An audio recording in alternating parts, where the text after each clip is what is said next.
Welcome to Fire Your Doctor with my wife, Dr. Danielle Lockwood. Hello, and my husband, Richard Lockwood. Hi. Hi. I know my own name, but it's polite if you do introduce me. I know. Okay. But it was weird because I have like a title, but then I was like, should I add Mr. Richard Lockwood? Sir Richard. Sir Richard Lockwood. I like that. Yeah. Okay, great. Good. Esquire? No, you don't have an Esquire yet. No, not yet. Although I heard you can sit for the bar in California and you don't have to go to law school. I know. That's why I was saying, yeah. One day he's going to get a wild hair and just go do it. I don't have that many hairs left, but the ones that I have are wild. Okay, we're on episode 10. This is getting weird. Episode 10, absolutely. What are we talking about today? All right, today we are going to talk about cranky gut and crazy hormones. Decoding the gut hormone mood connection. Are you excited? No. We'll get excited because it's great. I'll pretend.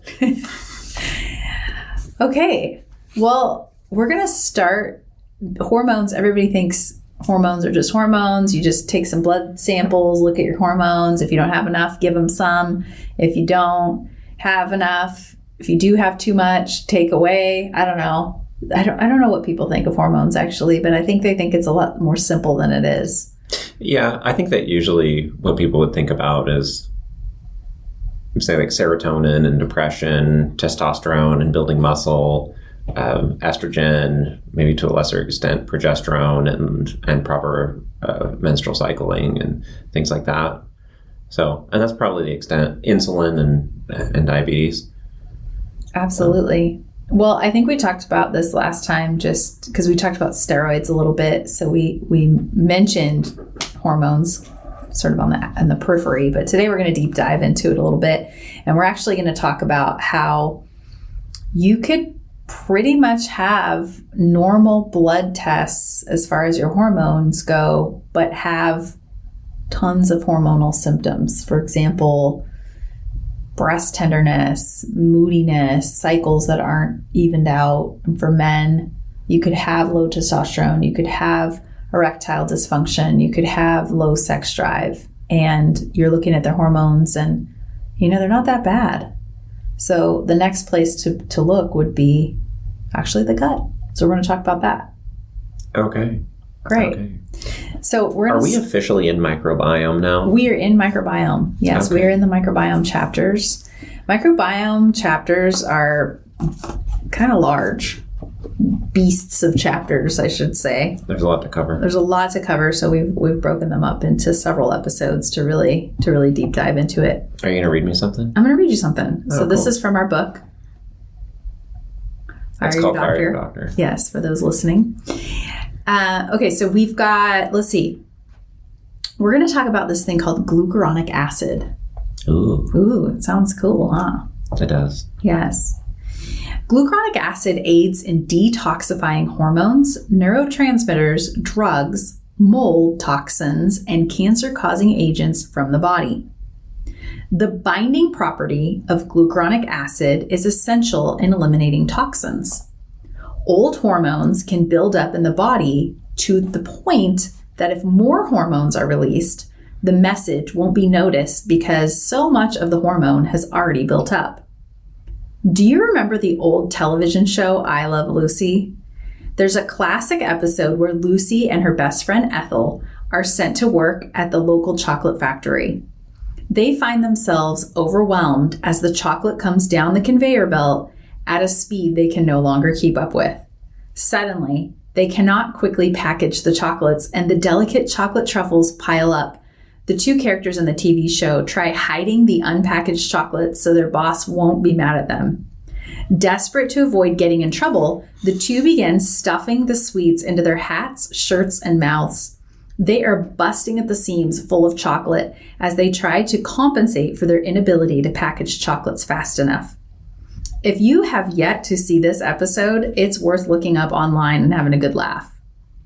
This comical scene is more than just entertainment. It's also unintentionally a powerful illustration of what the body does when it's given too much to detoxify. Glucuronic acid plays a vital role in removing old hormones, so the body can properly respond to the newly released hormones. Much like Lucy and Ethel packaging the chocolate, when there are too many hormones in the gut from a congested liver and gut, the body cannot keep up and the old hormones get stuck. Right. I like this. I think one of the things to understand with hormones is that your body is communicating with a hormone on a specific frequency, and that frequency would be serotonin, right? And so if you've ever used like a radio would be another way to think about it, like a two-way radio. If you have so much background noise, you're not going to be able to hear an actual message, right? Mm-hmm. Meaning that if there's, say, like you're in a loud room, I'm switching analogies here. You're in a loud room and there's so much noise that you can kind of hear everything, but you can also kind of hear nothing. Mm-hmm. And so you can't hear somebody talking to you because there's so many people shouting and talking. And in a way, this is kind of like your hormones. So your body has to kind of de-amplify all of the old messages that are produced maybe in a different part of the body, messages that were sent yesterday or even hours or minutes ago, depending on the hormones. Mm-hmm. And what happens is as these hormones are released, there has to be a process in the body where those old hormones that were kind of like yesterday's message are cleaned out. Mm-hmm. And if they're not cleaned out, my body can't respond to the serotonin of today if the serotonin of tomorrow or of yesterday is still hanging out. It is. I think that's a piece of it. The other piece of it would be that the body is just overwhelmed with dealing with that old thing, that it can't make the new thing either. Okay, yeah, that fits. That fits with the picture. Yeah.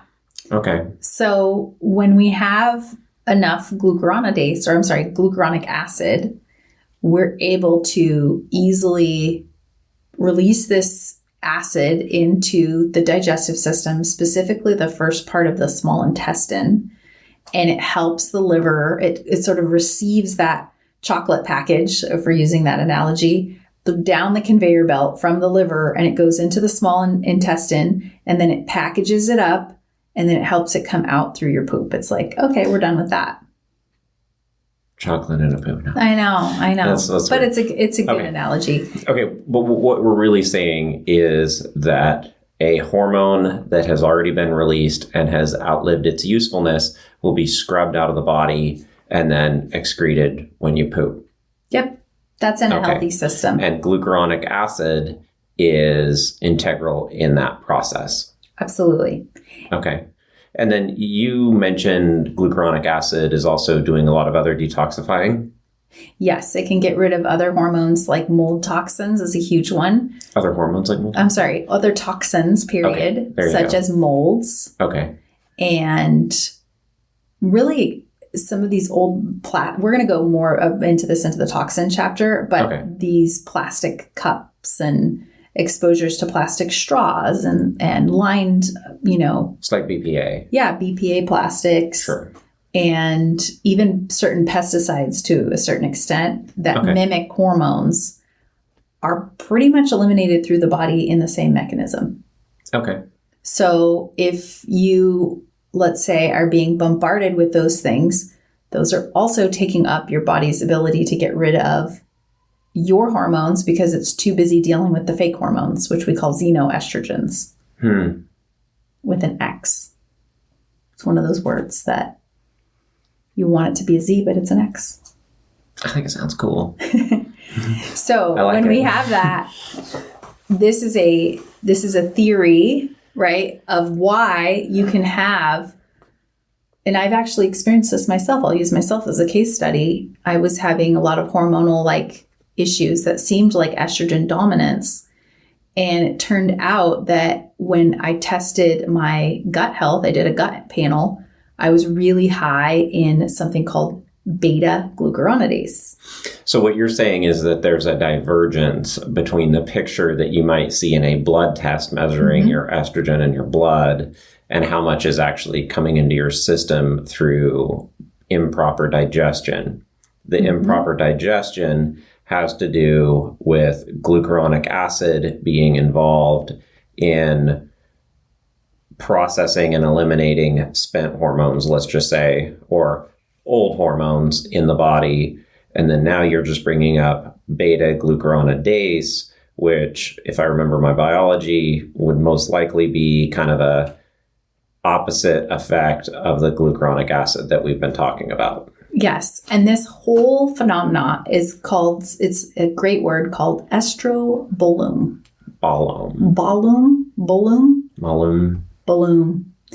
And it's its own environment. So it's the processing of all of these different hormones, meeting the bacteria in your gut, meeting certain enzymes to get it out of there. That whole process is this environment. It's like we talk about the microbiome, but this is a specific aspect of your microbiome dealing with the processing of your estrogen and your hormones. Mm-hmm. So far in our limited discussion over the last like 5 or 6 minutes, whatever it is, we've kind of painted glucuronic acid as this very good substance that is removing these used hormones out of our system. It's also involved in detoxification. Now, all of a sudden, we've got beta glucuronidase on the scene doing kind of the opposite. Mm-hmm. Why, where is beta glucuronidase from? And then what's it good for?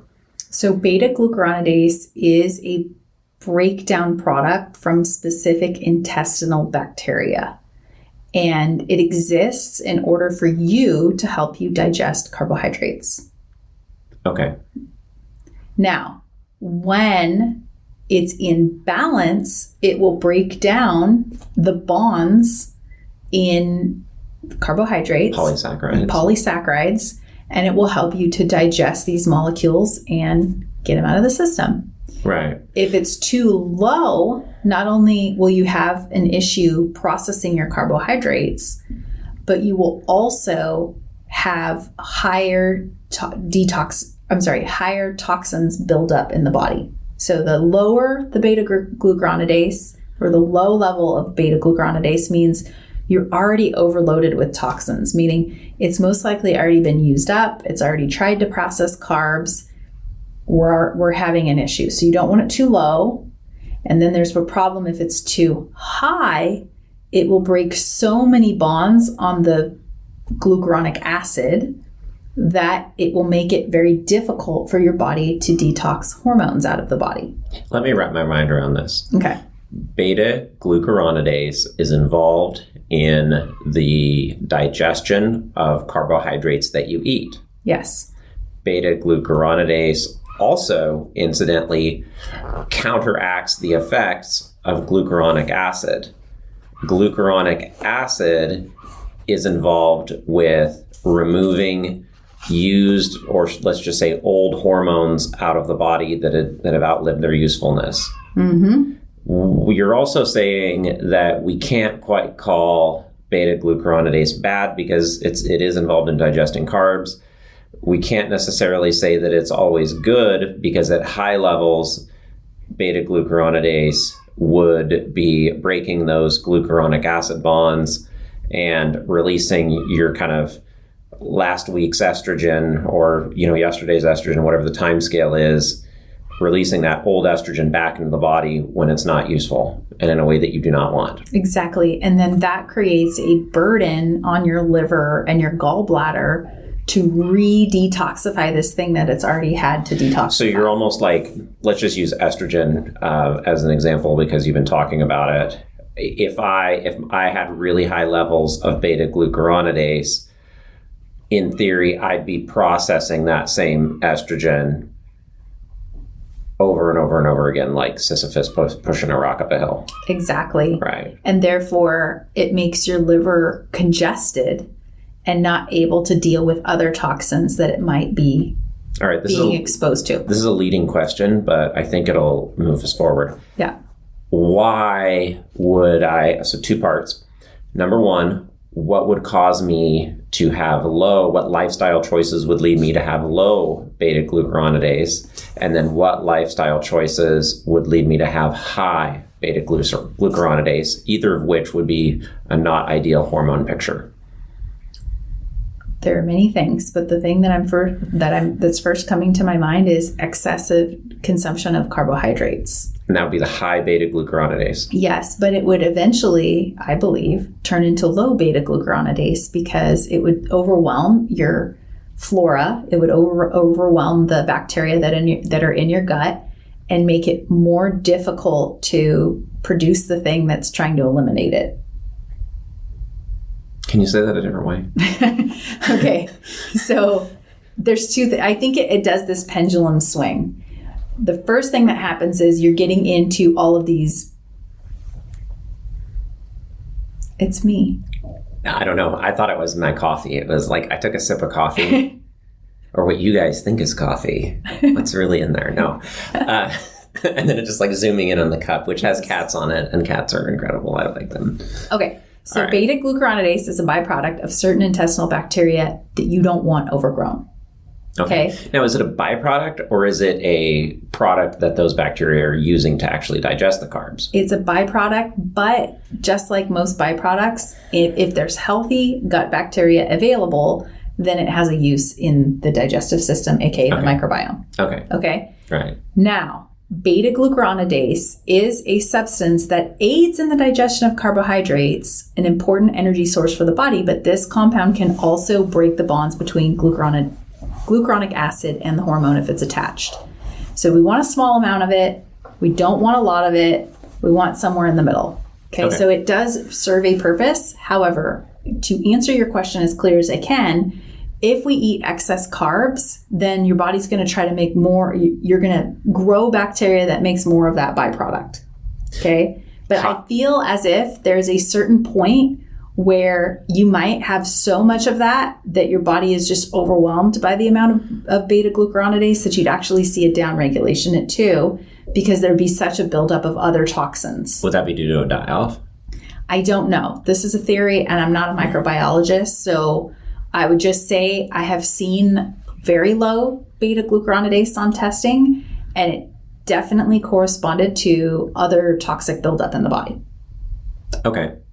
So to summarize that, you're saying that a habitually high carbohydrate diet is going to positively correlate with bacteria in the gut that produce a lot of beta glucuronidase. Yes.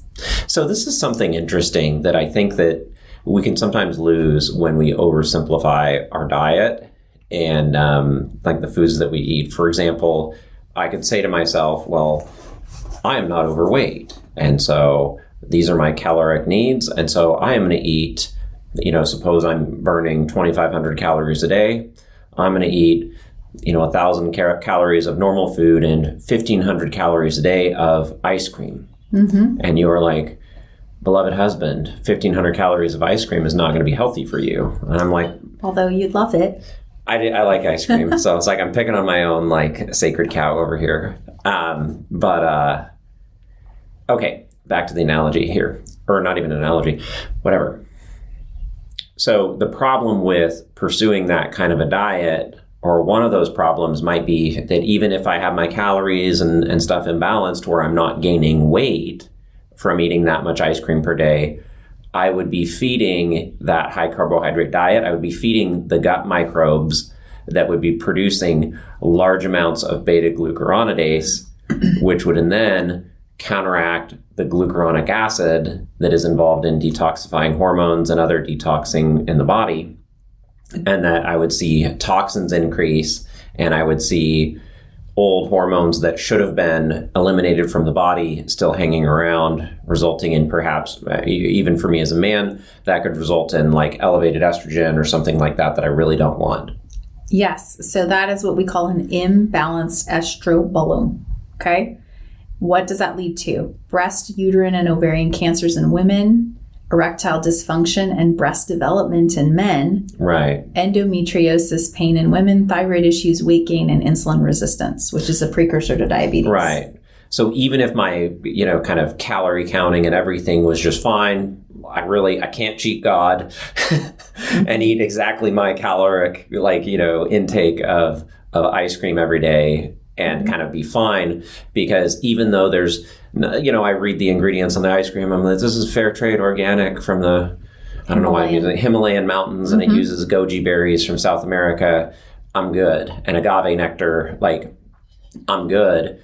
I can't really do that even if I'm eating very, very clean foods like this that are high in that carbohydrate, because the carbohydrates are leading to that microbiome picture that is going to be high beta-glucuronidase. Correct. Right. You can't cheat God.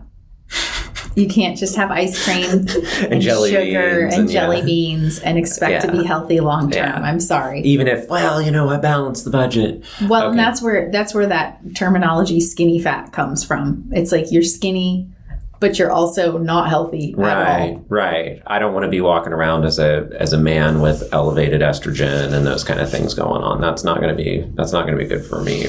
So that leads us to, you've got the gut now in this particular case where beta-glucuronidase is running wild. Your body's not detoxifying. You're building up these hormones. These things start to affect then the production of neurotransmitters, which is our next sort of topic here, which is why your neurotransmitters need healthy gut bugs and how it affects your mood.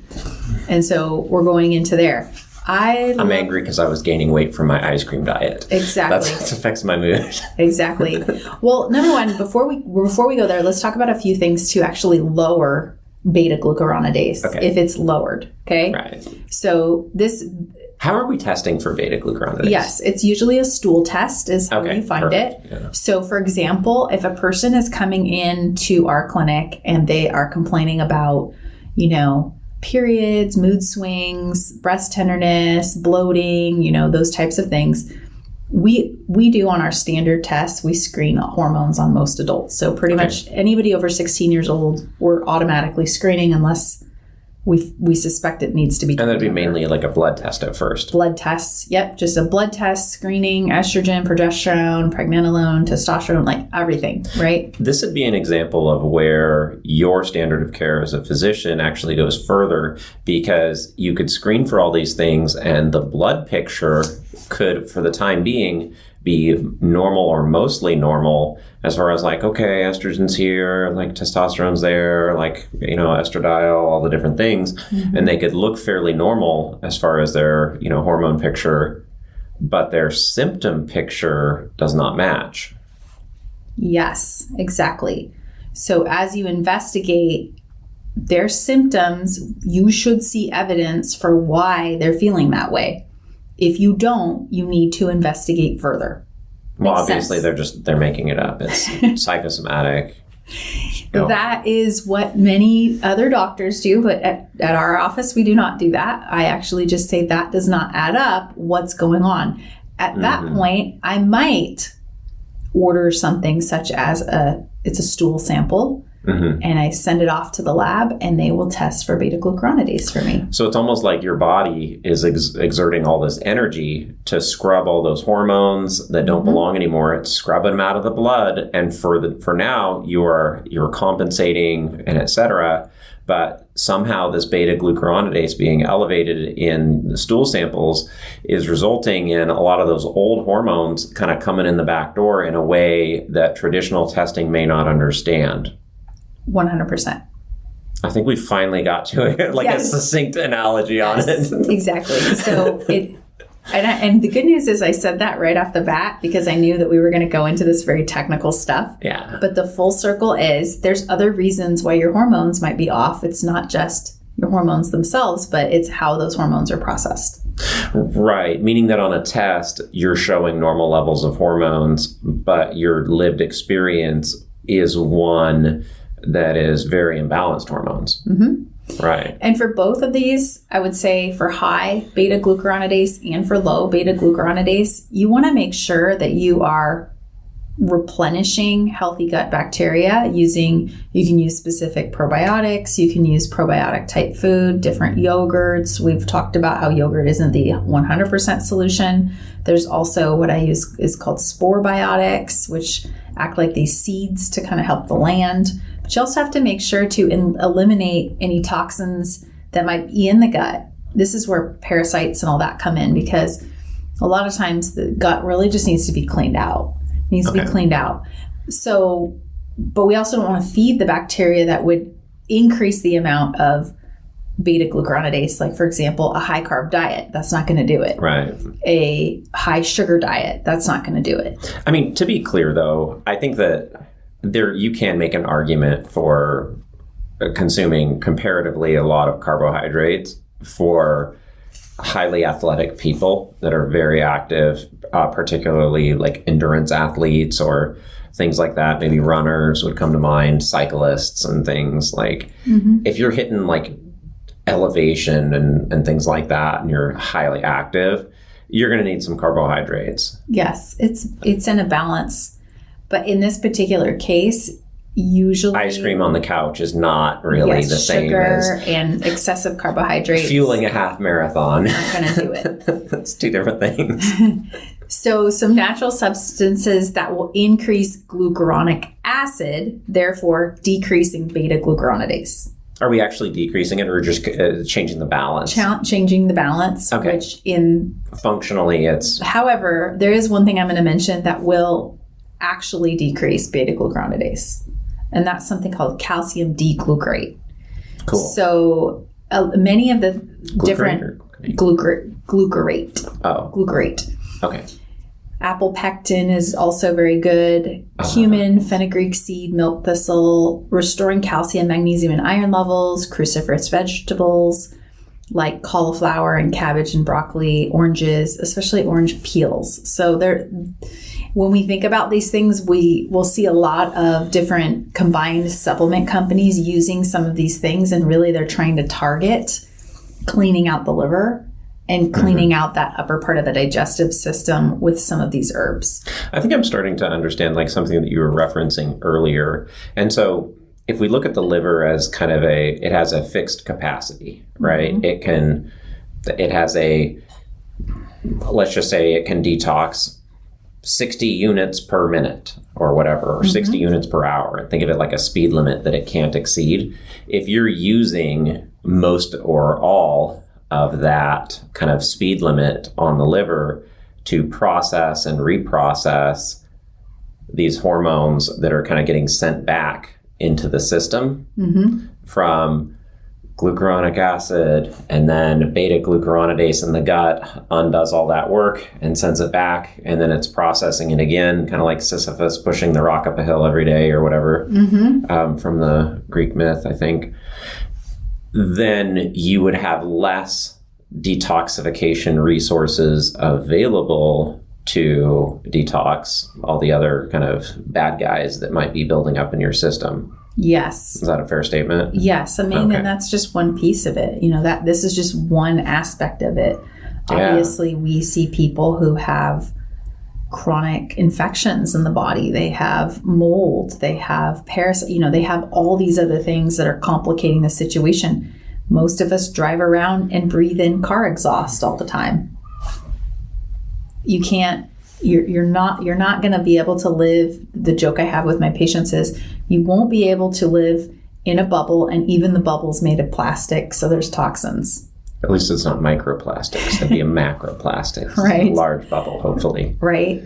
So you were going to tell us about neurotransmitters. Yes, I was. I would love if you could read the quote here in our book, page 96, if you could. That's fun. Yes. Thank you. Like just this little paragraph this here. Guy right here. Gut health and mood. The gut contains its own nervous system called the enteric nervous system, or ENS. The enteric nervous system is a network of nerve bundles that communicate directly with your central nervous system via your spinal cord and into the brain. The enteric system is unique because it can also act independently of the central nervous system. In an In anatomy and physiology, professors sometimes call the ENS the brain of the gut. You didn't know you had a second brain, did you? Great. Yep, that's it. Okay, Perfect. great. So we have this other brain that is in our gut, and it is responsible for controlling our mood. This is why if you just focus on the brain without focusing on the gut, I dare say your mental health is still not going to be very stable. This is one of the more fascinating things about anatomy and physiology. I think we had a quote, I don't know if it's on this podcast or whatever, but there's a lot of analogies that we use in human vernacular, like I was sick to my stomach. I was scared sick. I had butterflies in my stomach. I had a gut feeling, all of these things. And what's funny is a lot of the same neurotransmitters that are involved in mood are also used in the gut for digestion. Is that where we're going? That's where we're going. Okay, well, I won't step on your bit. Tell us about it. Gut bacteria depends on neurotransmitters. So you actually need gut bacteria to function. We need gut bacteria to make neurotransmitters, but we also need neurotransmitters to help create an environment for good gut bacteria.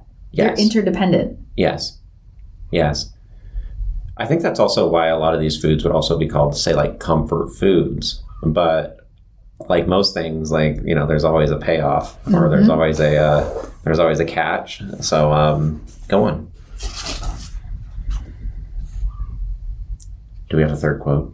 There's another quote. Well, it wasn't an exact quote, but I do want to say this. So there are several studies that have shown that people with, for example, irritable bowel syndrome, IBS, have an increased rate of depression or anxiety, as well as decreased amounts of cognitive flexibility in those with comorbid gut conditions. Meaning we see the correlation between people who have gut stuff and people who have mood stuff. Now, we could make the argument that they don't feel good because their gut is a mess, and therefore that's why their mood is a mess. But in these particular studies that I quoted in the book, it was a direct correlation with the amount of neurotransmitters available via the gut and these disorders. Right. And that actually makes sense that it would be a built-in system if your gut and your digestion and the foods that you're eating and the hormones involved in digesting those foods that you are eating are not all in alignment. You are not going to have peace of mind. I think that you also mentioned something with the IBS, and you were saying there's a little bit of a which came first, the chicken or the egg. And I would argue that when we see those kinds of things, we could almost just kind of say that it could just be a vicious circle, that one causes the other, causes the other, causes the other. And then also within that, a lot of times there's like, you know, kind of an anxious mood or a negative mood or a depressed mood. Like those kinds of negative moods tend to lead people towards comfort-seeking type behaviors and eating foods that might further reinforce that negative pattern even more. Exactly. And then feed certain gut bacteria, which are more likely to be related to things like anxiety and depression. Right. Are we going to talk about the gut microbes that are actually making serotonin and GABA? Or is that outside scope?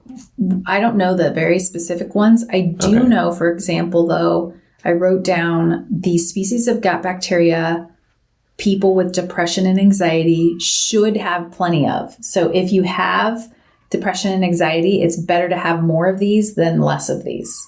Okay, what is it? Okay. You ready? Which I didn't put in the book. This is new stuff. So positive effect on mental health included the following species: Bacteroides uniformis, Okay. Roseburia inulina verans. Okay. Yeah. Eubacterium rectale. Those were the top 3 that are really good at producing short chain fatty acids, which we'll talk about more in our next episode. But essentially, short chain fatty acids feed these good, healthy, good types of bacteria. And so then that helps to regulate the amino acids, helps with regulating the metabolism and breakdown of cortisol pathways, our stress hormone.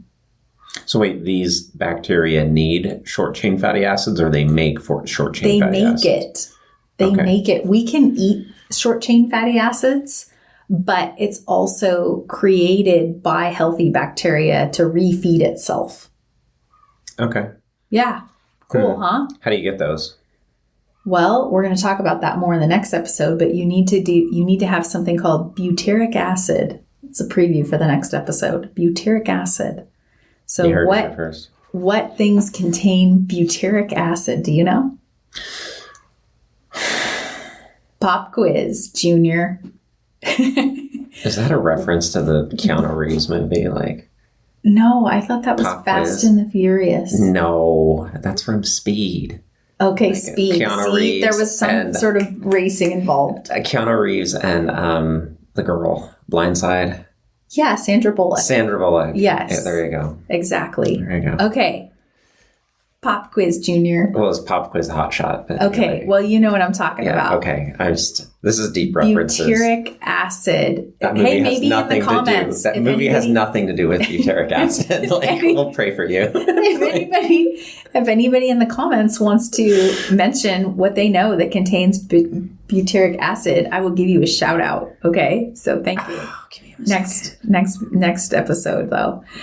Okay, so yes, so we actually have specific species of gut bacteria that have been shown to have a positive effect on the mood because they help with amino acid processing and the breakdown of stress hormones like cortisol. Me not remembering what has butyric acid in it is having a negative effect on my mood right now. You will. As soon as we get off the phone, you're going to be like, "Oh, I have to hear about this all the time. I can't believe I didn't remember it." Oh, no. It's okay. I still love you.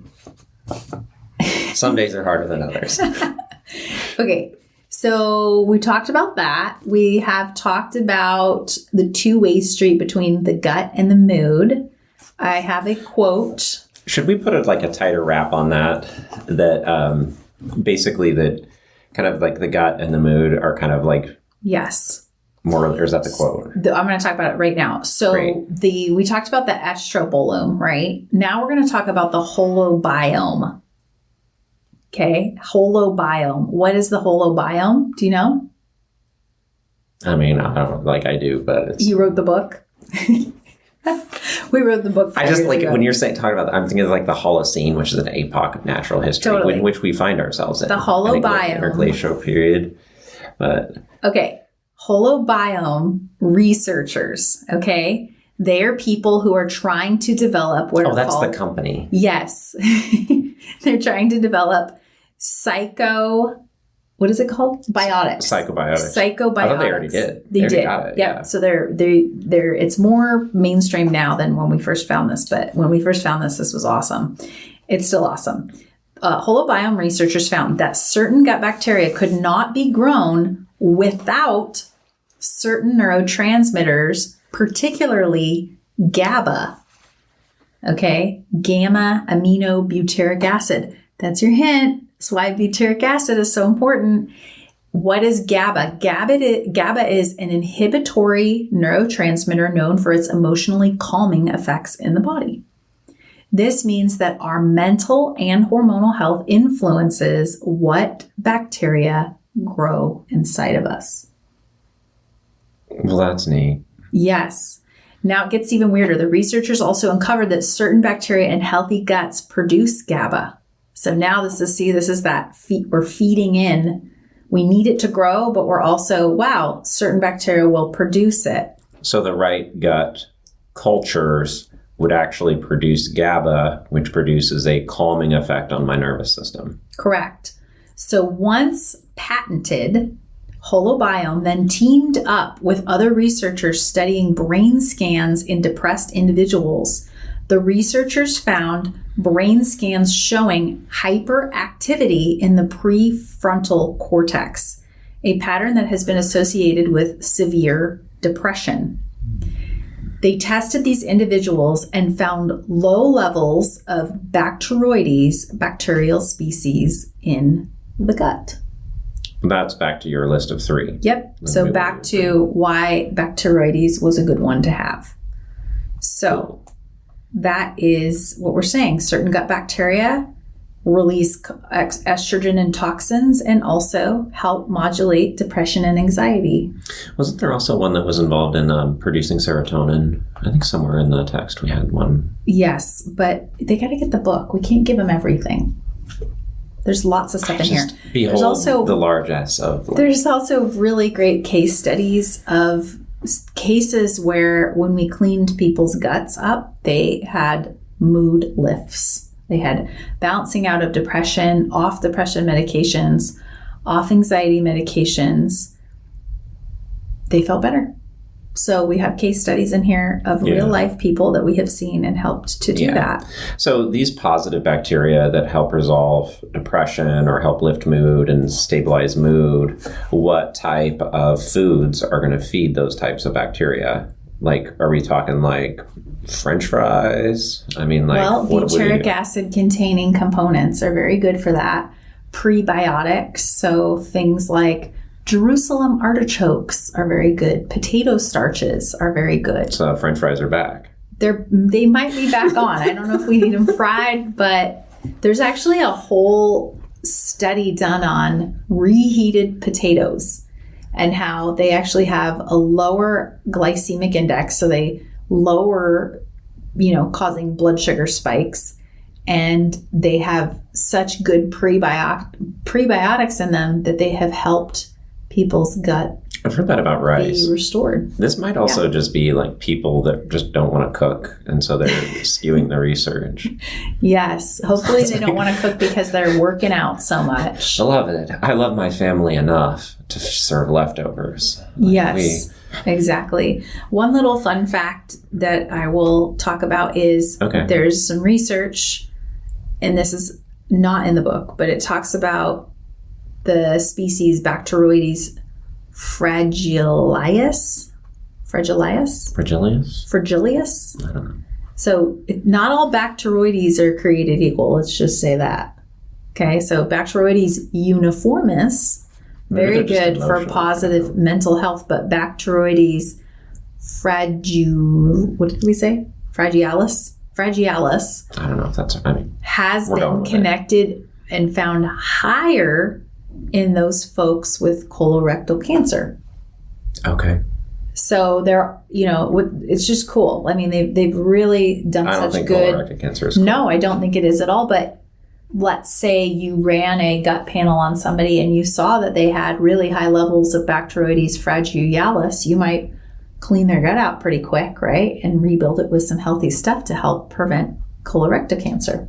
Yeah, that's kind of an interesting thing. And going back to earlier when I was talking about, say, even if you had like kind of a high carbohydrate or kind of a junk food that was made in a way that is very clean, that over time that could result in kind of a toxic outcome, even though there's no toxins in the food that you're directly consuming. If I'm consuming those types of foods on a habitual basis, then I am feeding a gut colony that is going to be indirectly poisoning me. Yes. Would you like to read the Bible quote of the day? I'd like to know where that is. It's right here. You're like, Richard, it's in the Bible. We told you. Well, this is not the Bible. This is a piece of paper that you've just... All right, let's just read it. Do not conform to the pattern of this world, but be transformed by the Let me start over. Do not conform to the pattern of this world, but be transformed by the renewing of your mind. That's Romans 12:2. Yes, your mind, mood, and hormones are not separate from your biology. They're deeply tied to your inner ecosystem that God has designed to bring balance. When that ecosystem breaks down, so does our peace, clarity, and joy. Amen. Amen. Yeah, All let's right. go with that. I could rap on that for a while, but Yeah, absolutely. figure it out, you know? All right. Well, we'll see you on the next episode. Thanks. Thank you.